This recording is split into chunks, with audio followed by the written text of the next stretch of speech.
Қайырлы күн. Мен Жарылқаған қызы Зарина, СД универінен келдім.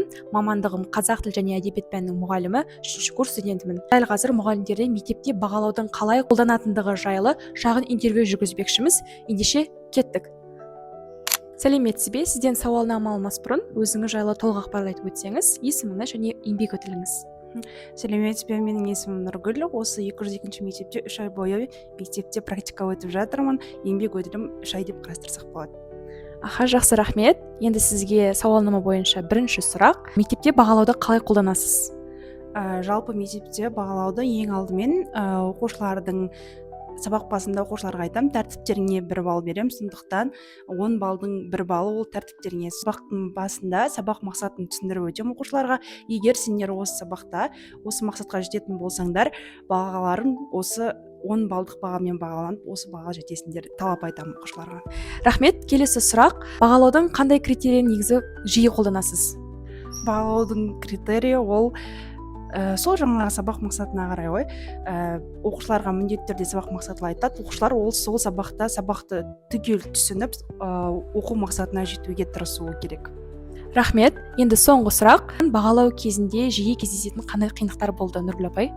Бағалау кезінде қиындықтар ол менде оқушылар бір-бірімен салыстырады. Апай, маған 10 балл қойдыңыз ғой, неге маған 10 балл қоймадыңыз деген секілді қиындықтар болады. Менде басқа ешқандай қиындық жоқ деп айтсам болады. Жақсы, сауалнамадан өткеніңізге көп рахмет. Сәлеметсіз бе? Сәлеметсіз бе? Сізден сұхбат алмас бұрын өзіңіз жайлы толық таныстырып өтсеңіз және еңбек өтіліңіз. Менің есімім Әсем. Мен қазіргі таңда осы 202-ші мектеп гимназиясына практикантпын.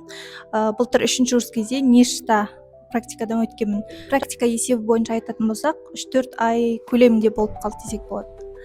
Жақсы, рахмет. Енді сізге осы мектептегі бағалаудың қолдану жүйесі бойынша сізге сұрақ қойғым келіп тұр. Ең алғашқы сұрақ: мектепте бағалаудың қай түрін жиі қолданасыз?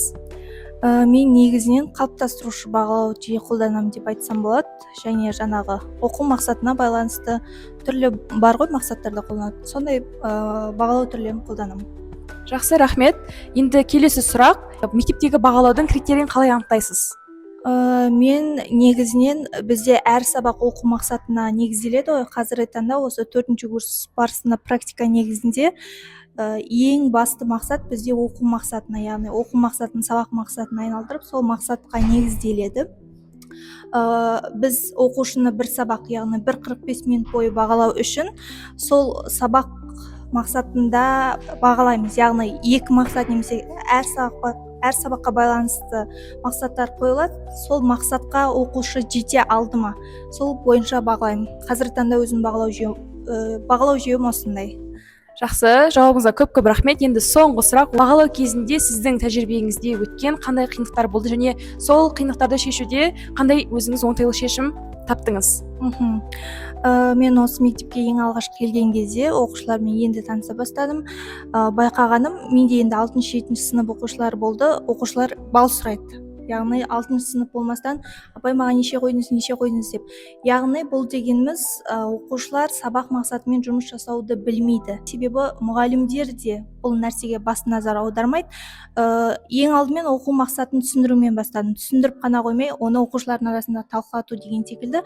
Соның нәтижесінде оқушылар осы сабақ бойы өздерінің қандай жұмыстар атқаратынын біледі, сол жұмыстарға қанша балл алатынын біледі. Яғни олар өздерін шынайы бағалай бастады десем болады.